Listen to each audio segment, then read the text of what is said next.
Welcome to the Bible Forum. It's Sunday night. It's April 19. We're getting down to the end of the month. Going to be spring here pretty soon. We're going to get a big thunderstorm coming in while we're on the air this evening, and it's going to roll across and maybe get a little bit up into Wilmington, North Carolina, where some folks are watching. I don't know where you are, but we're going to be here snug as a bug in the rug. I'm Warren Sprouse. This is the Bible Forum. We're here every Sunday night from 8 until 10 p.m. Eastern Time, and we look at life through a biblical lens and try to solve all the world's problems in 2 hours or less. Are you getting tired of the COVID-19 story? It's getting a little irritating to turn news on and that's all you get. You get interviews with people, you get man on the street kind of things, and you get pictures of stuff, and maybe you get a birthday or you get something else, human interest story in there someplace, but generally speaking, it's COVID-19 24 hours a day. Got a new report just late this week from the Kaiser Family Foundation. These folks find that the mental health burden is increasing on just about everybody. In a mid-March poll, 32% said that worry and stress about coronavirus had a negative impact on their mental health. 2 weeks later, late in March, the number had risen to 45%. And it looks like women are suffering more than men. The most recent poll from the Kaiser Family Foundation found that women were 16% more likely to say that coronavirus-related worry or stress had had a negative impact on their mental health. That's compared to men. 53% versus 37%. 53 women, 37 men, 16% difference. Compare this to polls 2 weeks earlier where the gender gap was just 9%. Women were at 36% stress, men at 27%. For parents who have children under the age of 18, the numbers are even more dramatic. At the end of March, 57% of mothers said their mental health had gotten worse because of the pandemic. 2 weeks earlier, it had been 52%. Not really. There was a 5% difference between men and women. The women had dropped from 57 to 36%. Actually, it was the other way around, but I'm looking at it in the reverse. So initially, 36% of the women were stressed. Now it's 57% of these women who are mothers that are stressed. The conclusion of the article was that 21st century parents are not used to actual parenting, at least not for more than a few hours a day. In my day, back in the old days, in the 50s, 40s, 50s, mom was home all the time. She took care of everything. Dad got home and he parceled out the punishments, and pretty much that was it. You didn't want him to get your report card. But mom was around. Mom was there all the time. Now moms are out working, and this is a little stressful for the moms to suddenly have all this responsibility and to be home with these little urchins all the time. Read an article this week in the Washington Post that says that our president's got it all wrong. They rated one of President Trump's recent claims about the World Health Organization as totally false. But then they went on to include dozens of examples illustrating why the claim is actually true. All the while pointing the finger at Trump for saying what they were saying. Did you follow that? The claim in question concerned Trump's assertion in explaining why he was halting funding to the organization that, through the middle of January, parroted and publicly endorsed the idea that there was no human-to-human transmission, despite reports and clear evidence to the contrary. This is the World Health Organization. They call themselves WHO. It's a little disconcerting. But WHO published China's misinformation about the virus, saying that it was not communicable. The Washington Post's fact checkers rated this as a false claim, then went on to note the following facts. Now, you might want to get a pencil and paper and write this down because it's not real clear. The Washington Post excused the WHO for parroting China's falsehoods because it's unfair, they said, to, quote, put the onus on the WHO to investigate when it's largely dependent on information provided by member countries. Which, of course, leaves open the question of whether it was prudent for the WHO to pass on information it received from the Chinese government when that government was not allowing them, the WHO, to verify any of the information. Secondly, the Washington Post took issue with Trump phrasing his claim as the WHO was the one publicly endorsing the idea that there were no human-to-human transmissions taking place. At the same time, the Post was repeating China's claim that there was no clear evidence of human-to-human transmission, all the while maintaining that this did not constitute endorsing the idea that there was no human-to-human transmission happening in the Washington Post world. You getting all this? Thirdly, the Post further excuses the WHO because at the above-referenced January 14 news conference, a WHO spokesperson said they could not rule out human-to-human transmission, after saying that it's very clear right now that we have no sustained human-to-human transmission. But the real reason they assign the claim 3 Pinocchios is that they think Trump is equally culpable, noting that the WHO could have highlighted the human-to-human transmission sooner than it did and pressed China for more information. Trump, of course, could have done the same thing, and he failed to do so. But he failed to do so for several weeks longer than the WHO, so Trump earns the Pinocchios. Does that make sense to you? I had to read it 3 times. They stand up and they say, Trump's doing the wrong thing. They're doing exactly the same thing. They just didn't do it when he did it, but he didn't do it anyway. It all came out the same.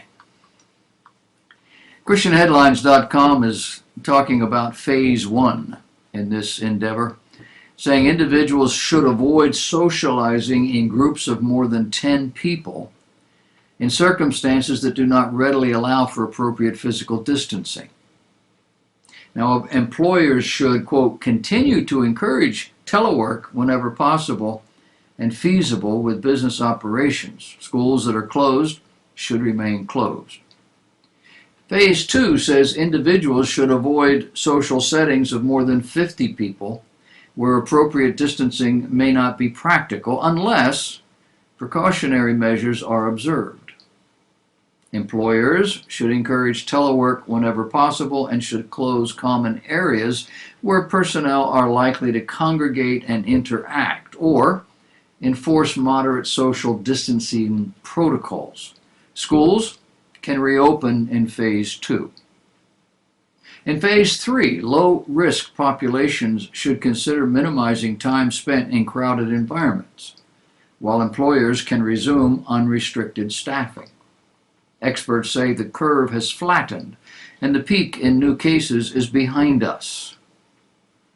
Meanwhile, nearly 30% of counties nationwide have reported no new cases in the last 7 days. This article is almost 7 days old. Because of our early and aggressive action, we have avoided the tragedy of healthcare rationing and deadly shortfalls that have befallen many other nations, our president said. In America, no person who has needed a ventilator has been denied a ventilator. Out in Ohio, Governor Mike DeWine, who was the first one of the governors to take drastic action against the pandemic, said this past Thursday, that his state will begin reopening in phases beginning May 1st. Opening up is necessary, he said, to combat homelessness and drug abuse. He said we must get this thing right. If we do not do this right, the consequences are horrendous. Researchers at Stanford University suggest that the lockdowns have been, well, an overreaction. Can you say oops? COVID-19 could be much more widespread and much less deadly than models originally predicted. The goal here, Stanford set out to do the first random sample antibody test for SARS-2 coronavirus in the United States. The study focused on areas most affected by the virus. So we're talking about the worst case scenarios. And the reality here is that the presence, according to them, of antibodies suggests a person has had exposure to the virus, have never been sick with SARS-2 or recovered, and is now immune.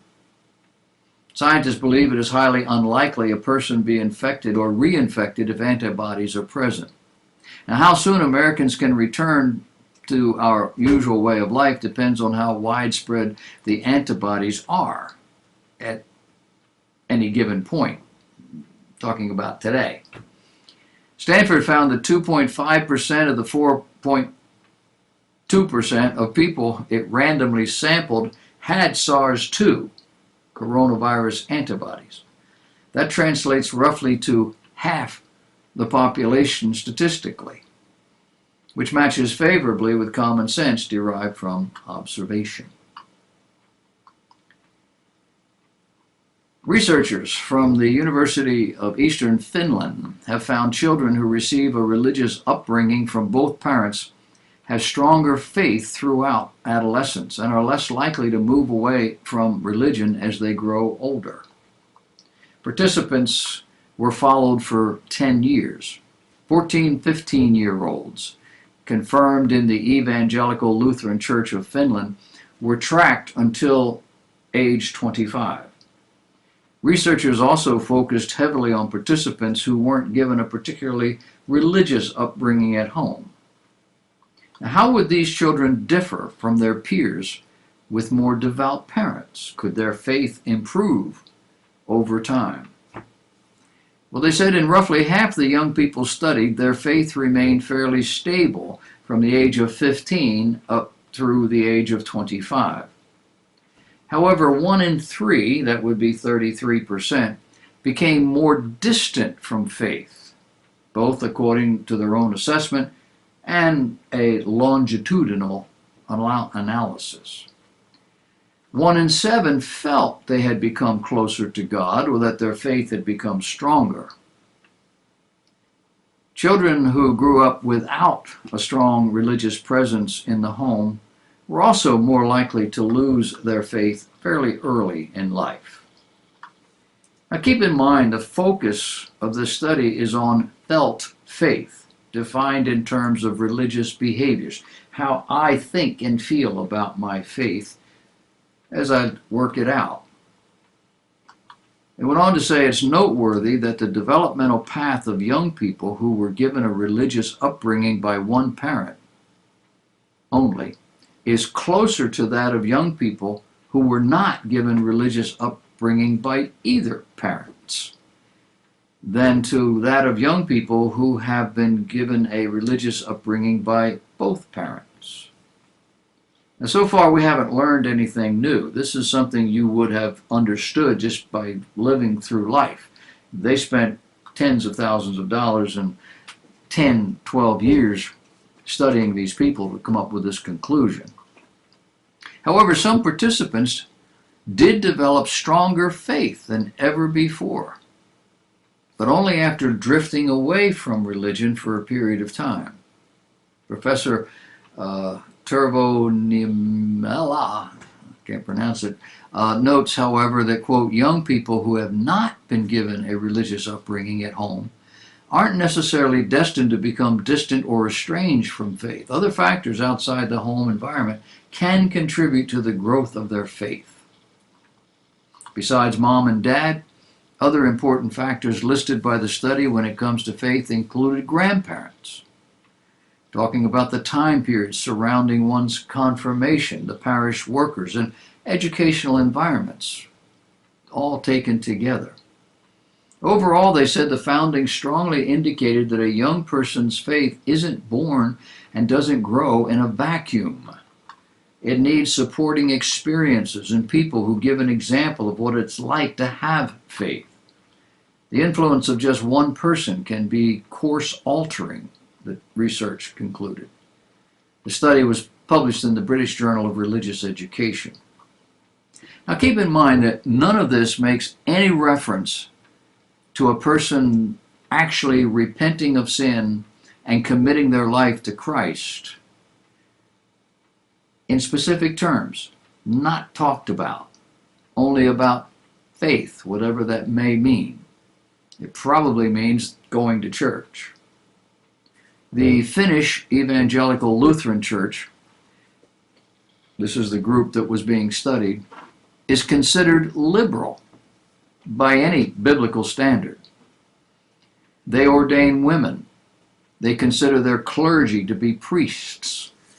They collect a tax from citizens. The government collects that tax for the church. They call it a dynamic equivalence in translating the Bible from Greek to Hebrew. It's not an interpretation. You read the passage and you kind of get a sense of it, and then you put it in your words. That's how their Bible is translated. Dynamic equivalence is not word for word. It's sense for sense. Very nebulous. Dynamic equivalence is therefore open to a changing interpretation based on whatever the culture believes to be right, wrong, good, bad at the moment.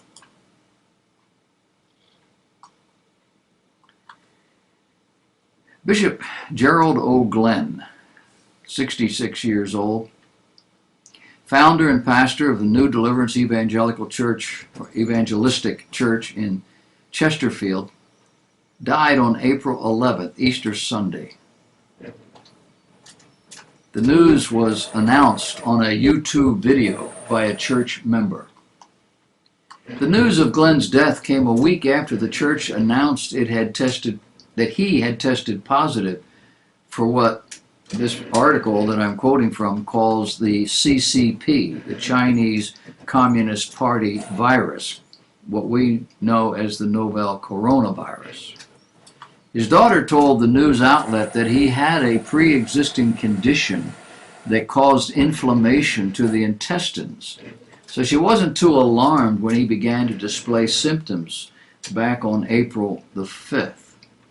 It's called diverticulitis. It's not uncommon for him to get fevers or, virus or sinus infections, she reported. In this instance, his health quickly deteriorated despite receiving medical care in hospital. He soon struggled with his breathing and was put on a ventilator, but nothing they did could help him. Before Pastor Glenn was diagnosed with the CCP virus, he held a congregation at a New Deliverance Evangelistic Church on March 22nd, where he told the attendees, "I firmly believe that God is larger than this dreaded virus." The next day, the state banned gatherings of 10 people or more. Guidelines to practice social distancing had been issued before the ban.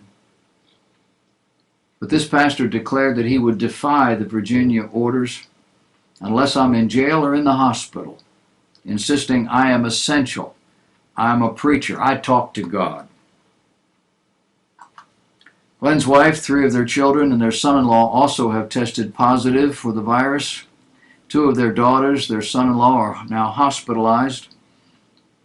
And as you might imagine, it's been very hard to go through something like this with the isolation on top of it, his wife told the news outlet.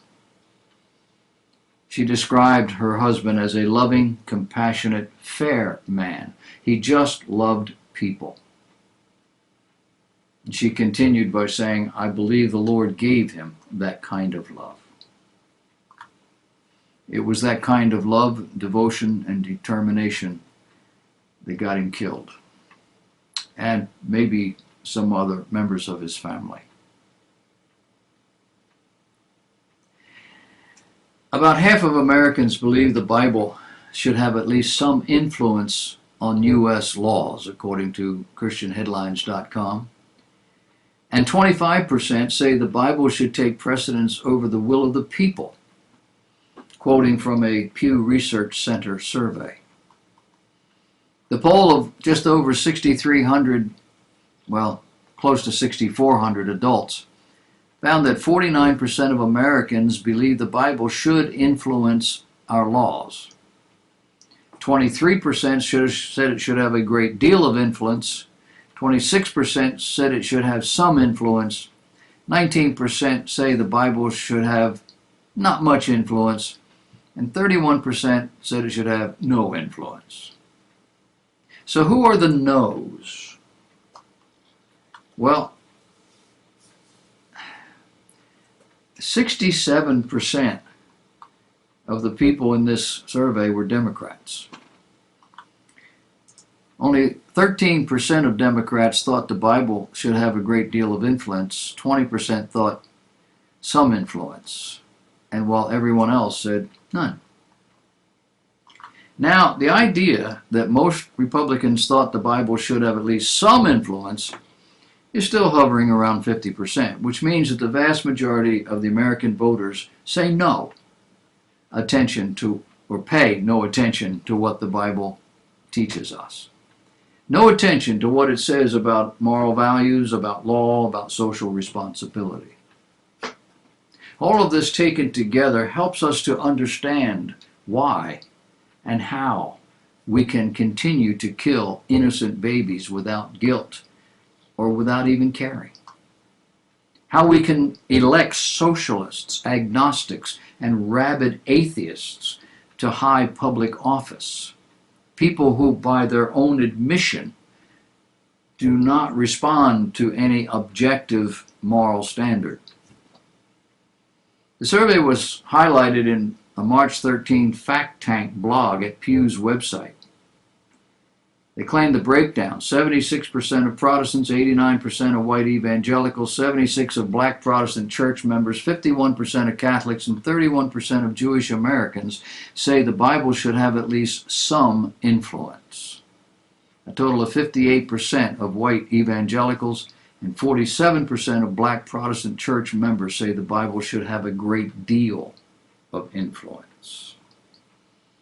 It's interesting that people who care about God believe the Bible. And people who don't believe the Bible are usually people who don't care a whole lot about God until they get sick or they're ready to die.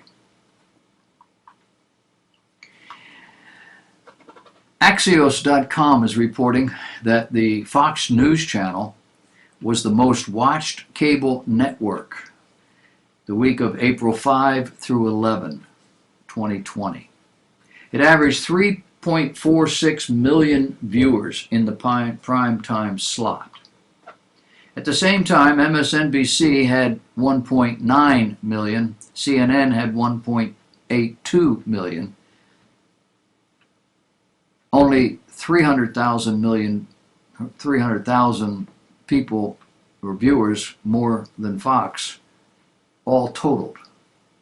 The History Channel had 1.19, the Learning Channel had 1.18, just a little bit less than MSNBC. Are you paying any attention to Bill Gates these days? I mentioned to you several weeks ago an article that he wrote about all the coronavirus and the things that we're going through right now. He's back in the news. It took several weeks before they got to him and he started talking about this. But now he's talking about something called ID 2020. ID 2020 is a new RFID effort being spearheaded by Gates and some technology and pharmaceutical companies. You do know what RFID stands for. Radio frequency identification. They're developing a digital ID that would be unique to each individual on the planet. Have you heard of this idea anywhere? One that cannot be forged, cannot be counterfeited, and would stay with a person for life. Now, there are two types of RFID tags. There's an active type and a passive type. The active type requires a battery and can transmit up to about 1,500 feet all the way around, depending on the size of the antenna and other outside considerations. The passive RFID tags include something about the size of a grain of rice. That's the size of the chips. The kind that you put in your pets, when you tag them so you know where they are and everybody else does too. Those RFID tags are the ones that humans are concerned with as far as being tagged themselves. And they are near field and require scanners to be very close, within inches of the skin. When we think about tagging people, what do you think about? Well, these folks are thinking about practical considerations, knowing where people are, knowing who these people are, perhaps having some form of medical information and other sorts of things in that tag.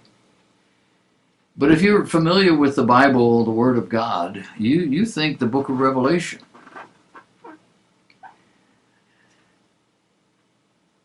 The Bible started talking about this sort of thing in the Old Testament, which is not commonly discussed. The scene is in heaven. It's taken from Ezekiel chapter 9.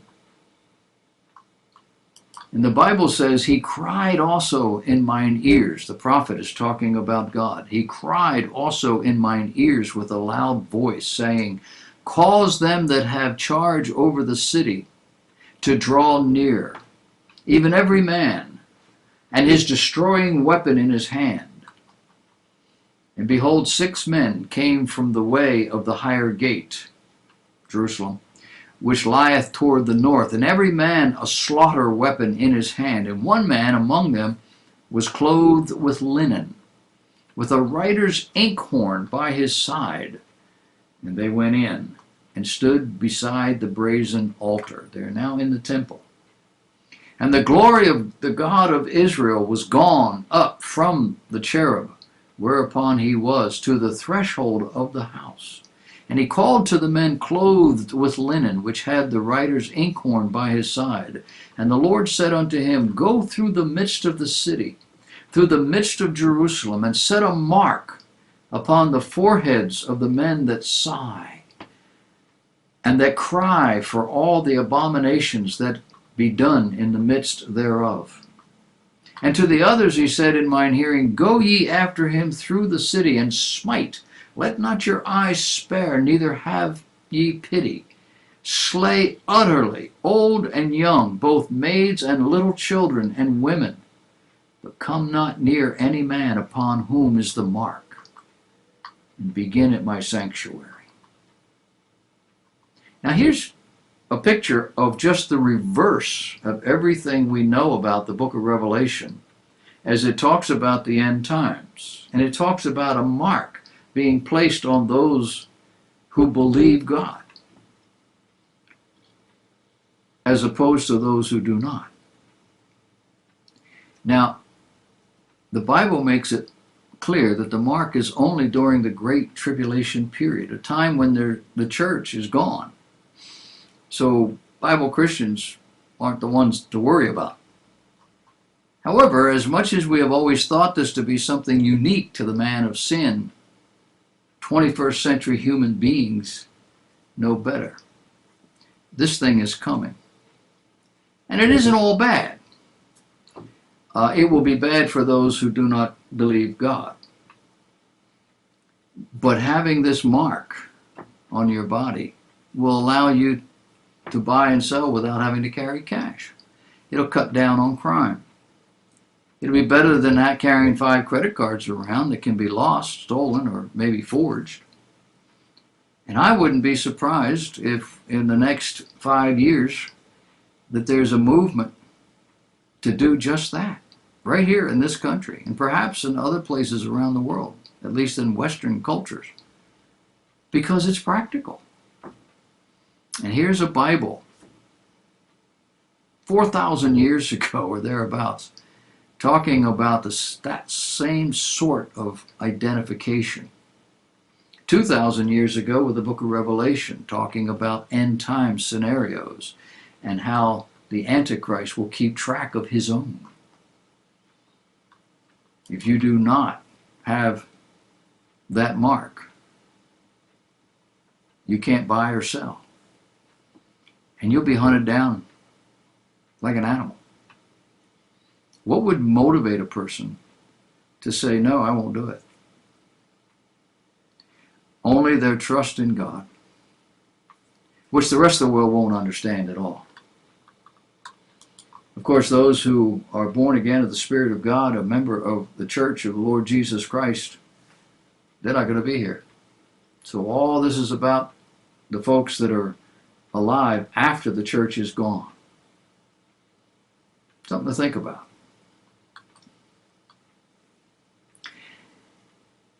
Do you know the difference between capitalism and socialism? If you're my age, you know clearly what the differences are. If you're 40 years old, you have some idea, you heard about it somewhere. If you're 20 years old, you probably don't know at all.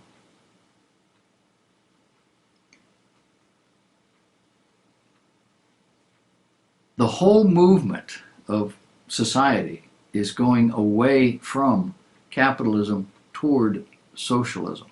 The differences are disappearing.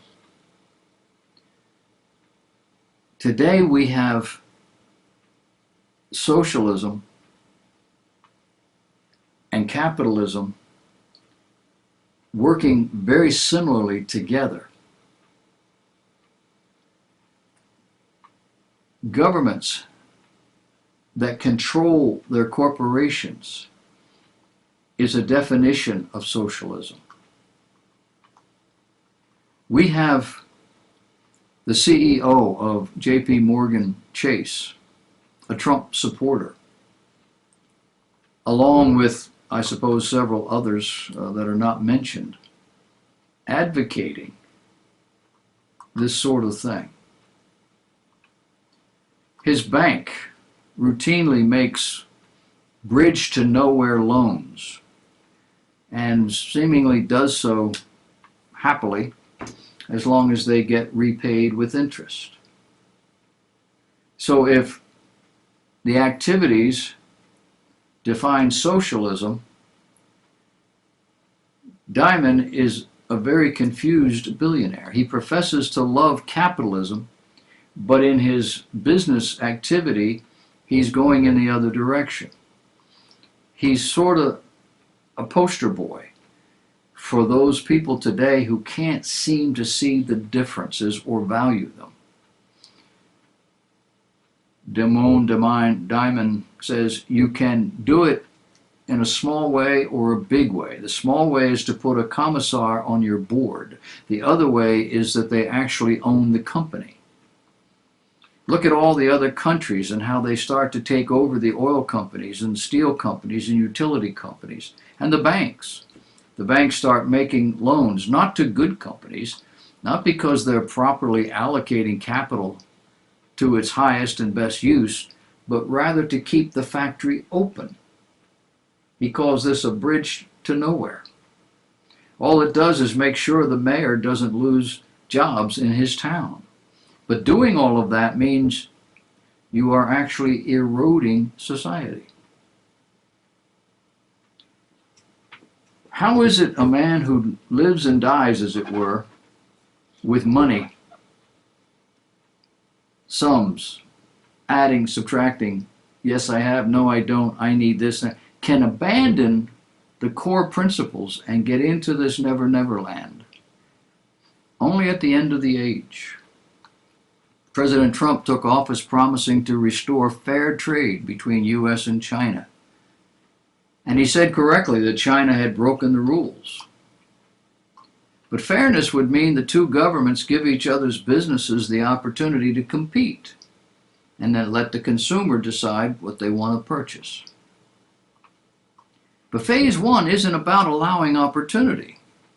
It simply predetermines the outcome by, for instance, China pledging to buy large amounts of U.S. goods. Is buying these U.S. goods the best business decision for Chinese purchasers? Is selling the goods to China instead to someone else the best for U.S. exporters? In this new economy, none of that matters. The two governments simply decide how it will be. Story over. In other words, what Trump calls fair trade involves governments making the kind of capital allocation decisions that Jamie Dimon says governments always screw up and which lead to socialism. It's not free trade. It's not even fair trade. It's managed trade with politicians as the managers. All of which is very problematic when the politician in chief's business experience consists mainly of driving companies bankrupt and stiffing lenders, he says. He said that was Trump's business model. Of course, it could be that Trump was more interested in making a deal than in making the best deal. And that sounds more like our president than deliberately bankrupting companies and stiffing lenders. How long would lenders put up with this, and how many lenders could there possibly be? But all of this just bespeaks of the larger picture of where we're going, where 2 and 2 doesn't really have to equal 4. And when we get into that world, up is down and left is right and right is wrong, and it doesn't matter. Watch the money. It's telling you where we're headed.